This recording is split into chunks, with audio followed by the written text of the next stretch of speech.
hate Bryant coaching high school football? I hate it. Really? I don't like it at all. Again, I'm a man about second chances. I don't think this guy should be banned from the NFL.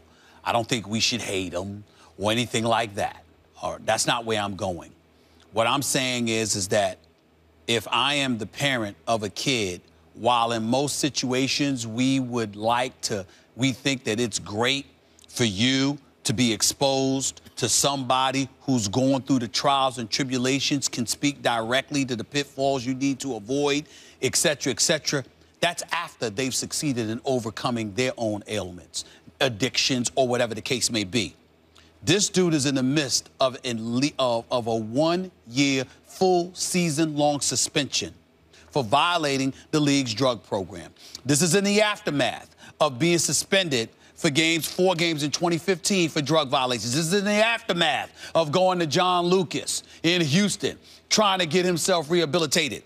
On several occasions, this man has been warned and he has been penalized, and he still has not been able to discipline himself enough to remain in the NFL. And yet you're going to go around kids, what the hell are you going to teach them? How to puff and pass? I don't want to hear that. I don't want to see that. As far as I'm concerned, show me that you have the discipline necessary to do the right things before you're exposed to kids where you're teaching them what? He can definitely teach them the game of football. Martavis Bryant is a big-time quarterback. And I'll even confess. Wide out. I apologize. He's big time. He's big time. The number 2, an elite number 2 option. And I will confess that I'm a bit emotional about this because I'm a diehard Steelers fan. Yep. And I believe that if Martavis Bryant were healthy and on the Steelers roster, they would be going to the Super Bowl this year. I think they would be a virtual lock to pull it off, despite their question marks on the defensive side of the ball, because offensively, they're that elite. So I am pretty peeved. I am pretty ticked off that this dude finds himself suspended for the year. And I'll openly confess that might shade my judgment just a touch, but just a touch. Principally speaking, I have no problem with him being around the kids. I have a problem with the timing. You haven't proven that you're worthy enough to be around kids, teaching them how to act. You're not just coaching. You know how kids are. You can go there and counsel them and talk to them about football, but because of your greatness as a talent and your stature as a star in the NFL, they're going to walk off that field and come talk to you and lean on you for guidance, counseling, wisdom, etc., because that's the way it works with aspiring athletes. And what the hell are you going to do then? What are you in position to do then? I don't like this one bit. If this were a year or 2 from now, yes. Right now, while in the throes of this suspension, he has no business around high school kids. I totally disagree. I love this. What else is this guy supposed to do that's more constructive? First of all, he keeps getting suspended, as I keep bringing up, because the NFL has an antiquated drug testing policy. They choose to test for marijuana. They take money from alcohol companies. They advertise beer on TV. It's worse for you than marijuana, according to all the studies. Societal impact I'm talking about, for sure. I find it hypocritical that they test, as apparently I say every day, because this keeps coming up with issues with players. It's hypocritical of them to choose to test for marijuana. I don't want to hear about, well, one's legal, one's illegal. The fact that prohibition remained against marijuana when it ended against alcohol was an outrageous political fact of the time. I don't want to get into it right now. Anyway, the guy's suspended for a year. You know what he knows how to do better than anything else? Play football. You know what he's going to do with his time? Teach kids to play football. I mean, like, look, Snoop has a past. Snoop famously would not pass an NFL drug test. And Snoop is involved with youth football at various points in his life. And if my kid, as long as they're not driving a car or something, if my kid was a little football player and Snoop wanted to show him some stuff, I'd be fine with that. I don't see why Martavis Bryant's different. As somebody who knows Snoop, who has spoken to Snoop on many occasions, I promise you that Snoop Dogg, despite what he does, would not condone those players doing it. You think Martavis Bryant would? No. That's not what I'm saying. What I'm saying to you is Snoop would sit there and say to them, as archaic, as draconian as these rules are, these are the rules. Don't mess yourself up by getting yourself involved in this situation. What makes you think that Martavis Bryant would be like, hey, don't do what I did? I would assume that would be his position. I absolutely believe he would do it. I'm just saying it would have more cachet coming from somebody like Snoop because Snoop wasn't stupid enough to get himself suspended and cost himself money.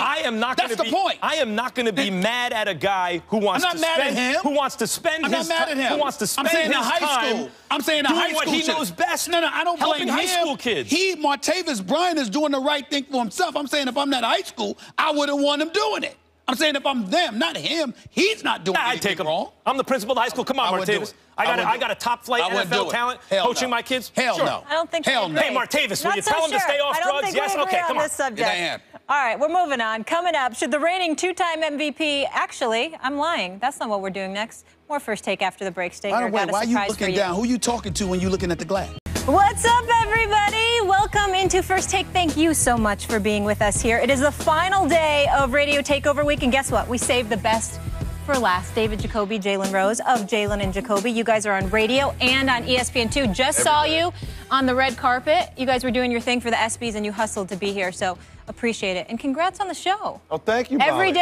Thank you. Every day on TV Monday, and Tuesday, radio. Wednesday, Thursday, We Friday, give the people what they want. We try, but now I like this because I'm going to debate with Jalen. Yeah. And look who's the judge. Uh-oh. And I'm already looking better than he is, so we're off to a good start. Let's get it. All right, let's get into it, gentlemen. Also, we have Omari Hardwick joining us, the star of Power. Season 3 kicks off on Sunday. Fantastic show. He plays Ghost. He's going to join us, and we're going to discuss, obviously, the upcoming season. And he's got some cool connections to some star NBA players.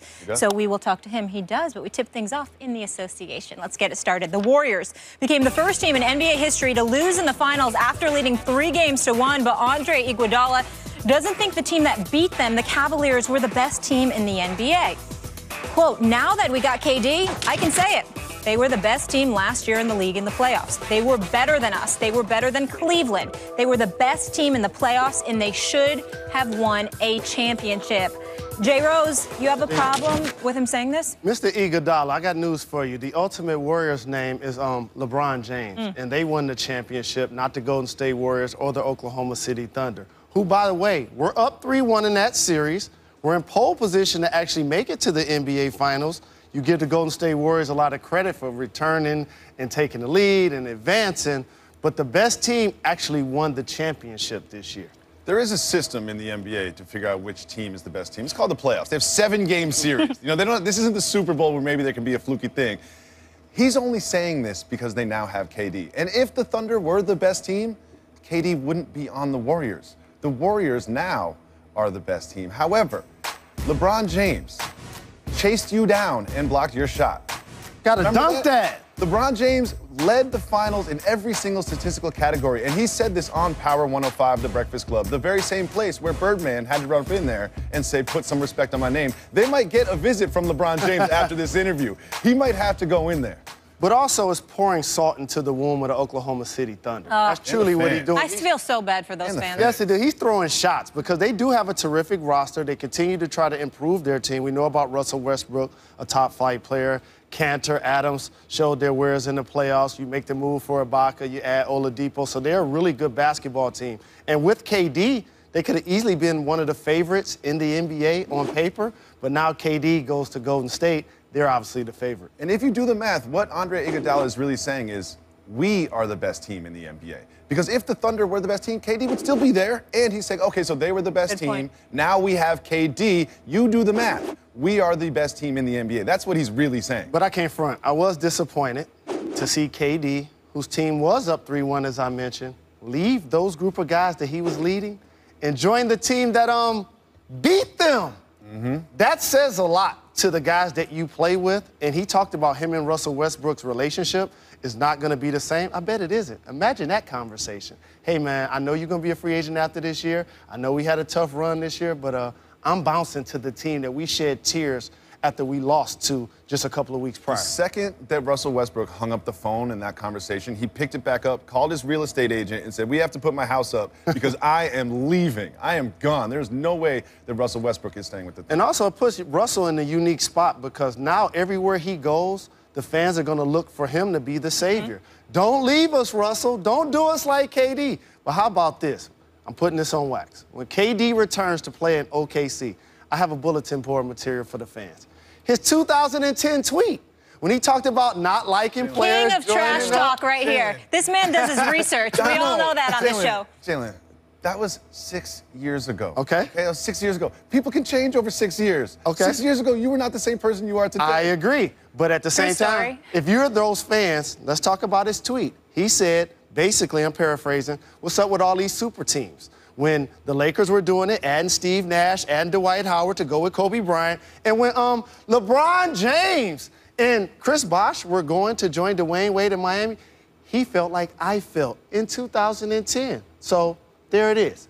Bulletin board material for the fans. When it's early in the morning. I flew yesterday, and your argument is making me really sleepy. Like, I'm just getting tired of hearing the same thing. Oh, the super teams. Oh, Michael Jordan would never go to the Celtics. Did you think it was a weak move? I've heard this so. No. That's exactly what I would do. John Wall actually summed it up best. He's like, he doesn't want to be sad and frustrated. He wants to be happy. He's an adult. He's a grown man. And he said in his letter, he said, I wanted to live in a community that would help me evolve as a man. So it's a basketball. He wants to be happier. The Warriors won the most games in the regular season. They had the most fun. That is a fun group to be a part of. The Thunder, you watched that Game 7 against the Warriors. Do you know what they were doing?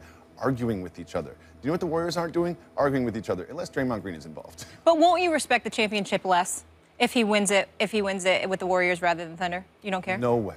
Being one team out of the 30 that wins the championship is so hard to do. How many times have you done that, Jalen? None. Okay, thank you very much. It's so hard to do that anytime, anyway, anyhow you get one, I will respect it.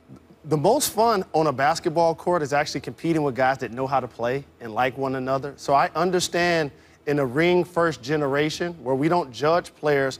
LeBron was winning MVPs in Cleveland, but he had to go to Miami to validate his greatness for fans and media by winning championships. So now that's what we cover, the number of rings. When we talk about the all-time great players, we're really talking about the players with the most rings. Karl Malone and John Stockton, all-time greats, they don't get mentioned because they don't have the rings. So I understand it from that perspective. But, man, when you leading a group of guys and you're up 3-1 and all of a sudden you leave, I can only imagine, especially if this was old school, the kind of fouls he would get going against that squad. Let me get a 20-second timeout. Can we all just slow down?